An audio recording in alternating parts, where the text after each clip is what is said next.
Les prestations familiales vont-elles être soumises à l'impôt? La question semble désormais posée. Mais le gouvernement ne va pas improviser, assure Pierre Moscovici. Il attend les conclusions d'un rapport avant toute décision. Pour augmenter les recettes de l'État, le premier président de la Cour des comptes a suggéré dimanche de taxer les allocations familiales. Une troisième nuit à 40 mètres de haut pour le père de famille retranché dans une grue à Nantes. Mais Serge Charnet se dit prêt à descendre après une réunion entre Christine Taubira et des associations de défense des pères.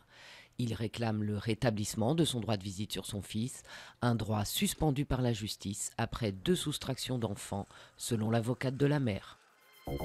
Hugo Chavez de retour dans son pays, le président vénézuélien l'annonce sur son compte Twitter. Il se trouve dans un hôpital à Caracas pour poursuivre son traitement. Hugo Chavez a été opéré d'un cancer en décembre à La Havane. Depuis, il était resté invisible, suscitant des interrogations sur son réel état de santé. Rafael Correa réélu triomphalement avec plus de 56% des suffrages dès le premier tour. Le président équatorien, l'un des leaders de la gauche américaine, s'offre un plébiscite.